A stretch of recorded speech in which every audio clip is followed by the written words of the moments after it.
오늘 우리에게 주신 하나님의 말씀은 마가복음 6장 1절에서 6절입니다. 예수께서 거기를 떠나사 고향으로 가시니 제자들도 따르니라. 안식일이 되어 회당에서 가르치시니 많은 사람이 듣고 놀라 이르되 이 사람이 어디서 이런 것을 얻었느냐? 이 사람이 받은 지혜와 그 손으로 이루어지는 이런 권능이 어찌 됨이냐? 이 사람이 마리아의 아들 목수가 아니냐? 야고보와 요셉과 유다와 시몬의 형제가 아니냐? 그 누이들이 우리와 함께 여기 있지 아니하냐 하고 예수를 배척한지라.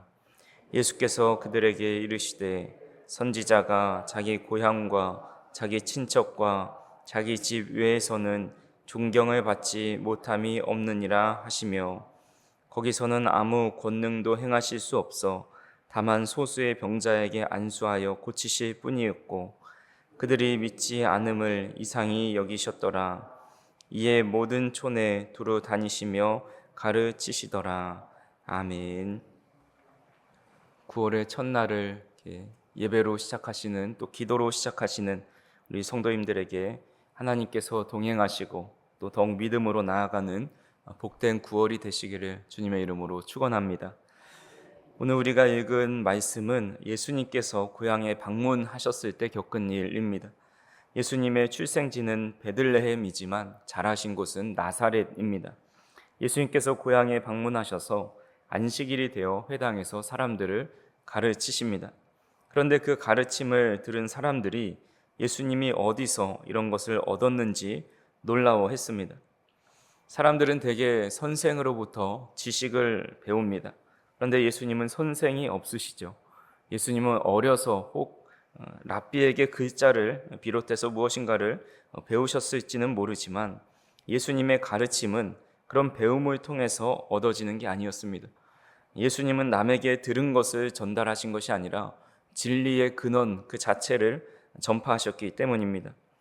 요한복음 3장에 보면 유대인의 지도자이자 바리새인인 니고데모가 밤에 예수님께 찾아와 대화하는 장면이 나옵니다. 그때 예수님께서 이런 말씀을 하시죠. 요한복음 3장 11절에 진실로 진실로 내게 이르노니 우리는 아는 것을 말하고 본 것을 증언하노라. 그러나 너희가 우리의 증언을 받지 아니하는도다 라고 말씀합니다. 예수님은 누구에게 배워서 말씀을 전하신 것이 아니라 이미 알고 계신 것, 이미 본 것을 증언하였다라고 말씀합니다. 마가복음도 비슷한 표현이 나오는데 예수님의 교훈을 들은 사람들이 마가복음 1장 22절에 이렇게 말을 합니다. 뭇 사람이 그의 교훈에 놀라니 이는 그가 가르치시는 것이 권위 있는 자와 같고 서기관들과 같지 아니함일러라 라고 말씀합니다. 예수님의 가르침은 그들이 전에 배웠던 그 가르침과는 전혀 다른 권위 있는 말씀이라면서 놀라워합니다. 즉 예수님께서 전하신 진리의 복음은 사람이 가르칠 수 있는 것도 아니고 또 사람에게서부터 배울 수 있는 것도 아닙니다. 진리를 알기 위해서는 참 진리 되시는 예수님에게서만 배울 수 있다라는 겁니다. 저도 설교자의 위치에 있으면서 수많은 설교를 하면서 말씀을 전합니다. 사실 저희 지식으로 아무리 잘 설명한다 하여도 진리를 알려드릴 수는 없습니다. 저는 제가 경험하고 알고 있는 아주 모호한 것을 전해주면서 흐릿한 것을 전해드립니다. 우리는 예수님에게서만 참 진리를 배울 수 있습니다. 이 말인 즉슨 예수의 영이신 성령님을 통해서만 진리를 온전히 깨닫게 된다라는 겁니다. 그렇다고 해서 설교가 아무런 기능을 하지 못한다는 말씀이 아닙니다.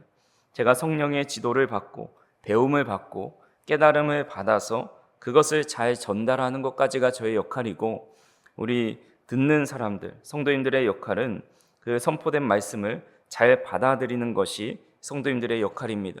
그리고 그것을 참 진리로 깨닫고 알게 하시는 분이 바로 성령님입니다. 그래서 저는 말씀을 잘 준비하고 전할 때 성령님의 인도를 구하는 것이고, 설교를 듣는 자는 말씀을 들을 때에 진리의 영이신 성령께서 그 말씀을 잘 깨닫게 하시고 진리로 알게 하여 달라고 가르침을 구해야 한다라는 겁니다. 예수님께서 회당에서 이렇게 말씀을 전하시는데 고향 사람들은 부정적인 모습을 보입니다. 오늘 3절에 보니까 이 사람이 마리아의 아들 목수가 아니냐, 야고보와 요셉과 유다와 시몬의 형제가 아니냐, 그 누이들이 우리와 함께 여기 있지 아니하냐 하고 예수를 배척한지라 라고 말씀합니다. 이런 마을 사람들의 반응은 참으로 놀랐습니다.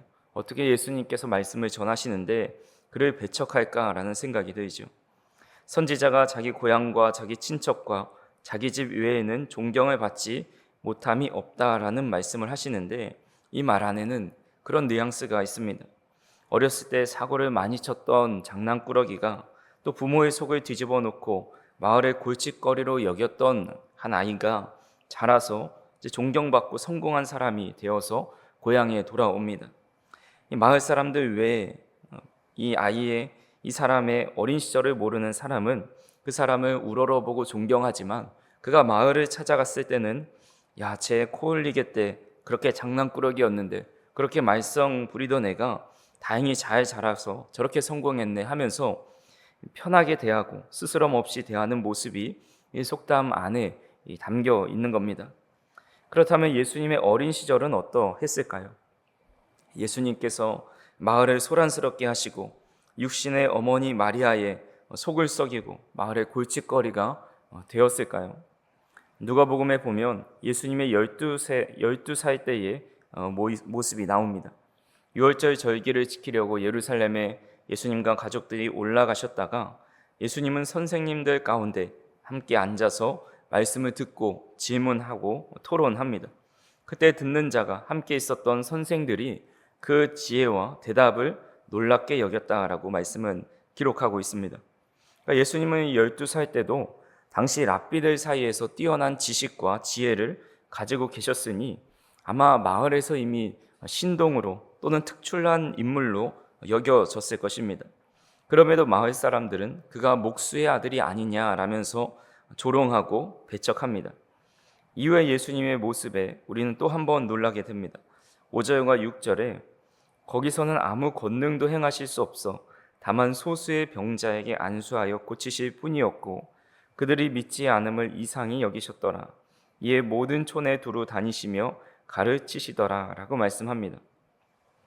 이 말씀만 보면 예수님께서는 고향에서 다른 지역과 마찬가지로 많은 이적을 행하시면서 많은 사람들에게 복음을 전하고 싶으셨지만 사람들의 배척으로 어쩔 수 없이 그렇게 하지 못하셨다라고 생각하기가 쉽습니다.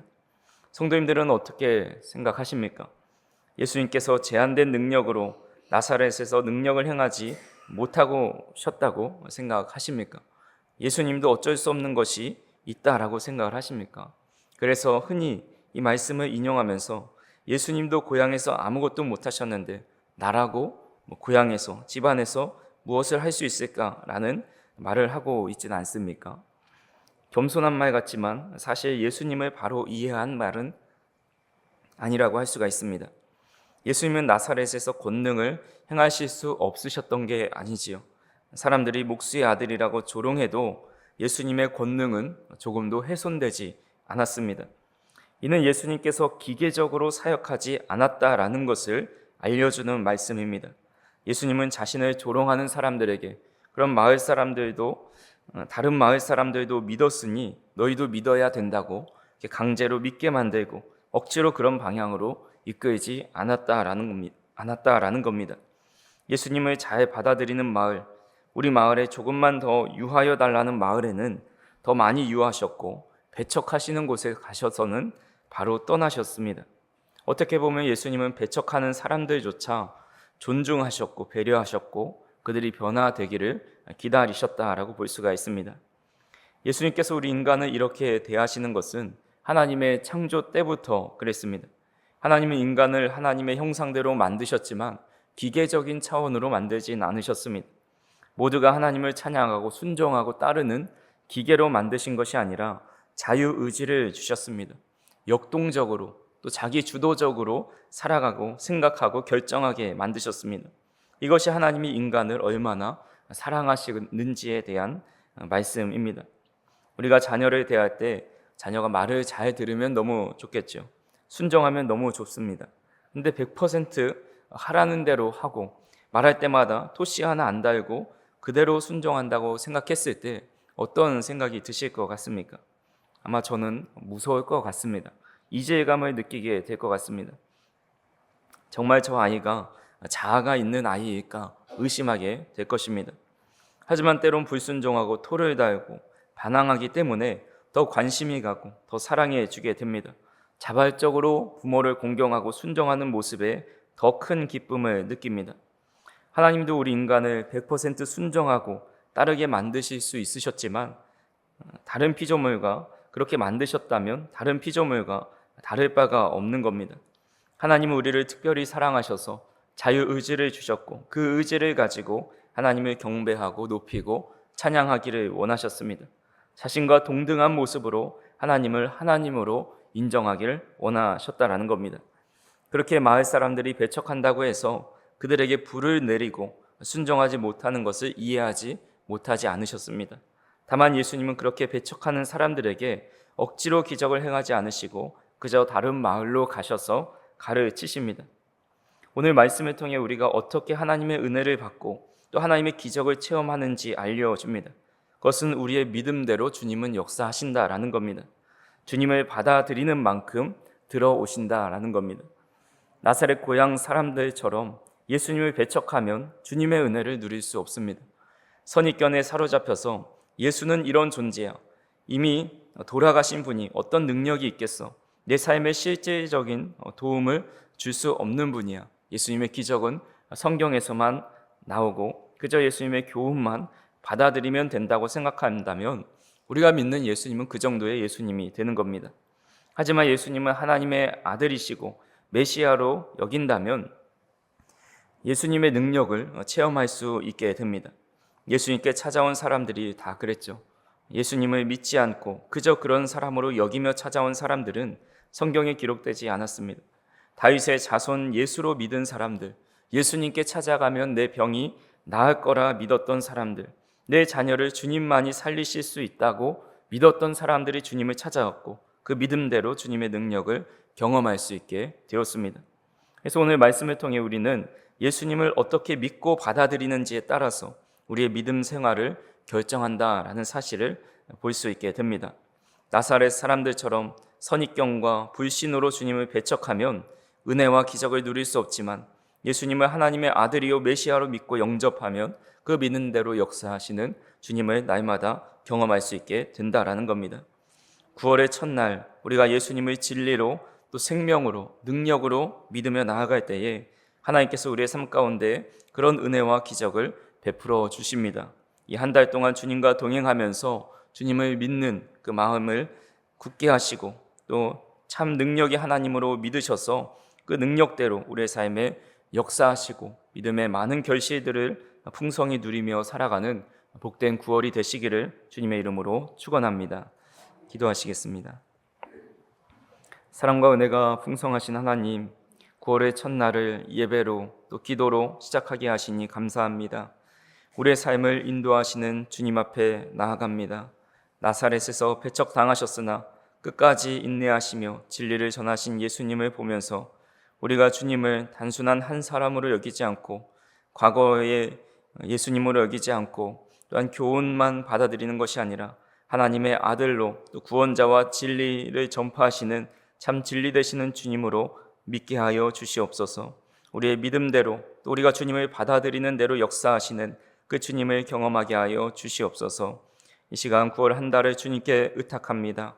성도님들의 가정과 일터와 또 하시는 모든 일들 위에 주님의 은혜와 평강이 넘칠 수 있도록 인도하여 주시옵소서. 건강을 지켜주시고 모든 필요를 채워주시며 믿음으로 행하는 길마다 그대로 역사하는 은혜가 있게 하여 주시옵소서. 이 월삭 새벽기도에 나와서 머리 숙인 모든 성도님들에게 복을 더하여 주시고 이 한 달이 믿음으로 승리하는 달, 기쁨과 감사가 넘치는 달이 되게 하시고 이 자리에 참석하지 못한 모든 성도님들에게도 동일한 은혜와 복으로 덧입혀 주시옵소서. 주님 앞에 나오며 감사의 예물 드립니다. 내년에 나올 아이가 건강하게 또 순산하기를 기도하오니 아버지 귀한 생명이 주님 안에서 귀하게 태어나서 하나님께서 맡겨주신 귀한 일들을 감당하는 자녀 될 수 있도록 인도하여 주시옵소서. 주 예수 그리스도의 은혜와 하나님 아버지의 크신 사랑과 성령님의 교통하심이 오늘도 예수님을 우리의 구주요 참 하나님이시요 메시아요 능력이 많으신 분으로 믿으며 나아가며 그 믿음대로 우리의 삶에 역사하실 주님을 기대하는 마음으로 오늘도 주님 앞에 나온 모든 성도님들 머리 위에 또 우리의 가정과 교회와 이 나라 이 민족 위에 이제로부터 영원토록 함께 하시기를 간절히 축원하옵나이다. 아멘.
주옵소서.